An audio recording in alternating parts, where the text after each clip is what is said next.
Hello everyone. Today we will see how to name the chemical compounds from their formula. That means by using this formula we will see how to name them.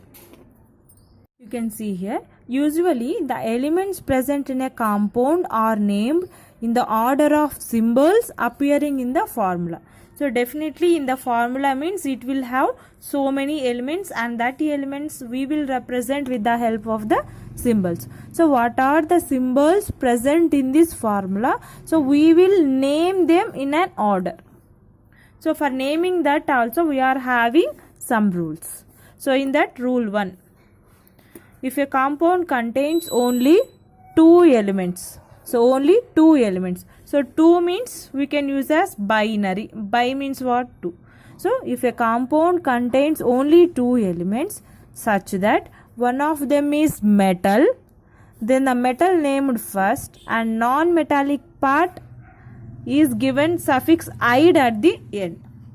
That means two elements are there. Let it be A and B. So in this, A is metal and B is non-metal. Then first we have to start naming from the metal, and after naming this metal, then we have to add "ide" word in place of in place to the non-metal at the end. That means, for example, if you take NaCl, so sodium is a metal and chlorine is a non-metal. So we all know most of the non-metals are present in the gaseous state. So here sodium is a metal and chlorine is a non-metal. So first we have to write metal first. So that is the reason sodium. Next, for the non-metallic part we have to add "ide." So here Cl means what? Chlorine. So in place of chlorine, last suffix we have to add "ide." So that is the reason it came as chloride. Even if you consider the next example, Mg3N2. So Mg, that means magnesium is a metal and nitrogen is a non-metal. So first we have to give the preference for the magnesium. That means, so as it is a metal, so first we will write magnesium, and non-metal is nitrogen. For the nitrogen, suffix "ide" we have to add, converted into nitride. Mg3N2, nothing but magnesium nitride. Next, one more example, Al2O3. Here aluminium is there and oxygen is there. Aluminium is a metal and oxygen is a non-metal. So aluminium, as it is a metal, so that is the reason first we wrote aluminium. And next one, oxygen. Oxygen is a non-metal, so add "ide" to that. So it converted as oxide, aluminium oxide. Next one, CaS. Ca means calcium, S means sulfur. So calcium is a metal, so we wrote first. Sulfur is a non-metal, for that reason we add "ide" to that. So calcium sulfide. So this is the rule 1. The main thing we have to remember is, in the binary compounds, if both elements are there, one is metal and another one is non-metal, means metal we have to write first and non-metal we have to add "ide." Next, rule 2.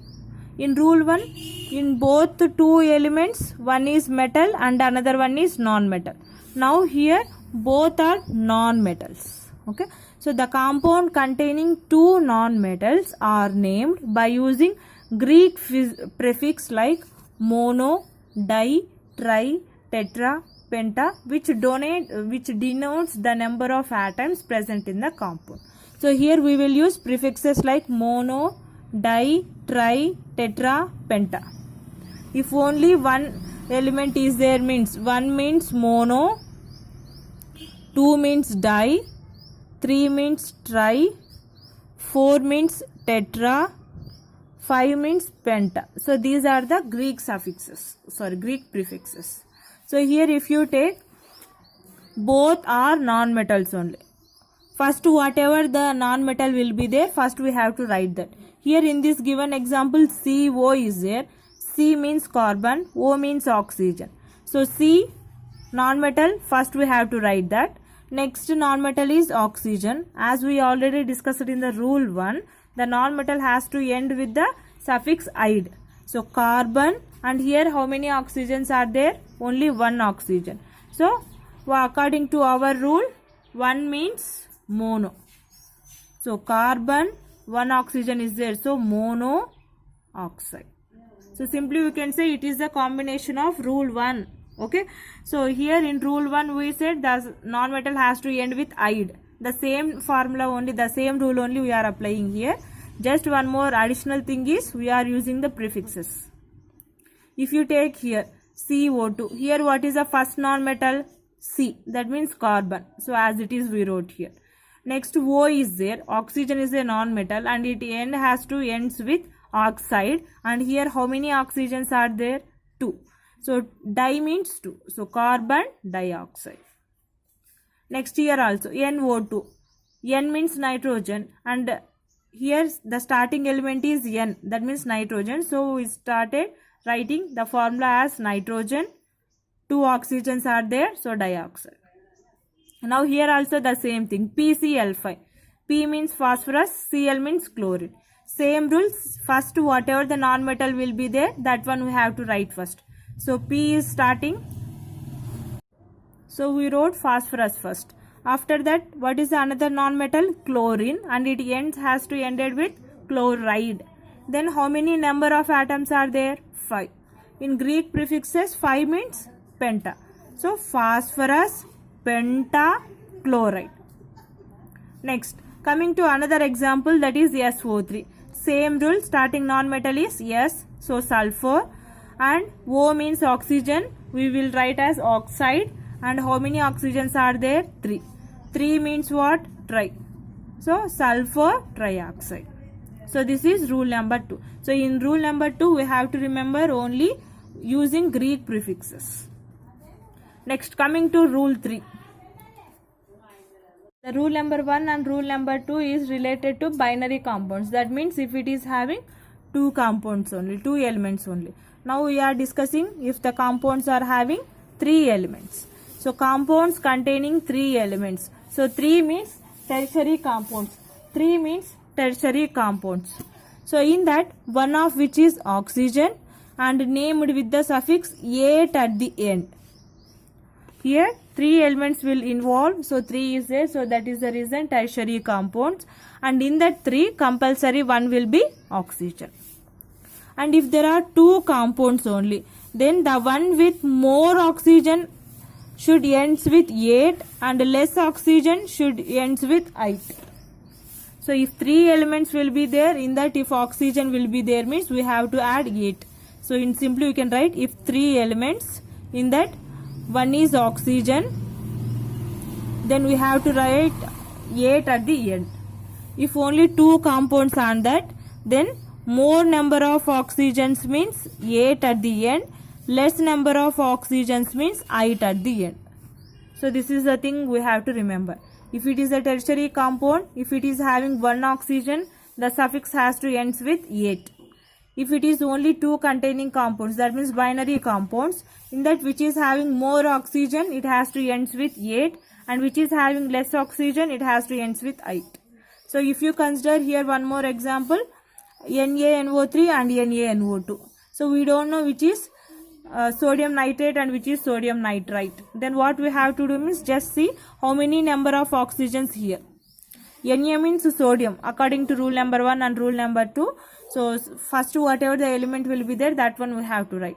So Na means sodium, NO3 means nitrate group, right? So here NO2 is there, that is nitrite group. How can we say that it is 8 and this is 8 means?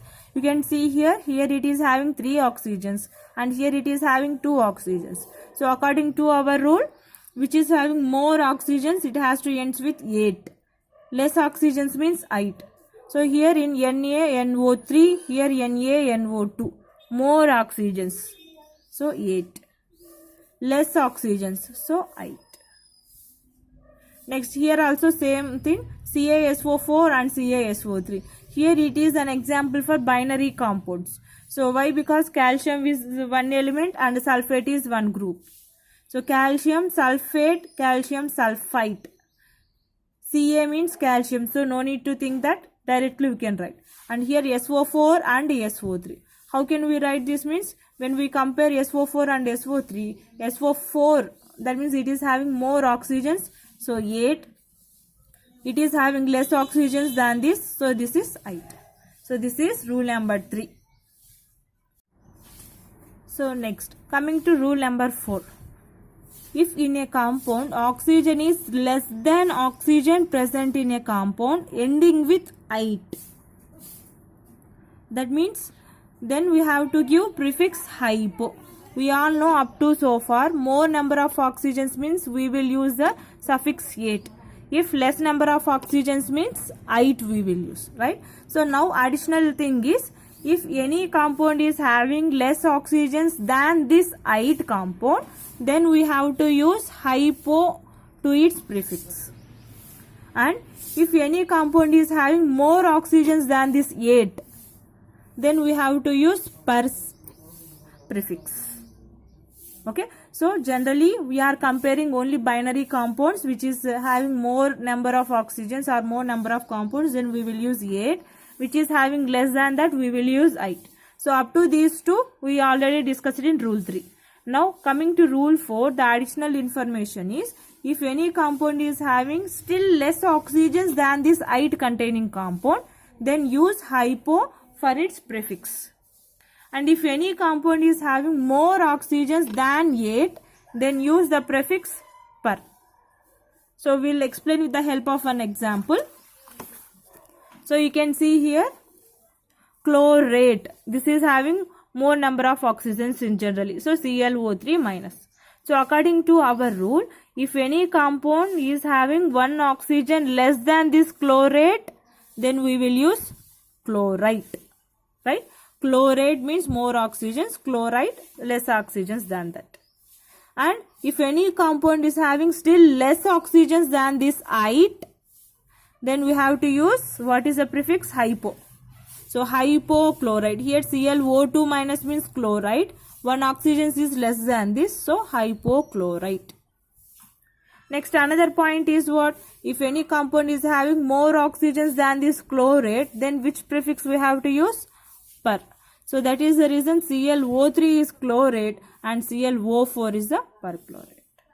So this is the rule number 4. So you can see here KClO is named potassium hypochlorite as it contains less oxygen than potassium chlorite. So 8O2, KClO we named as hypochlorite. Why? Because one oxygen is less than this. Next, KClO4 is named potassium perchlorate as it contains more oxygen than potassium chlorate.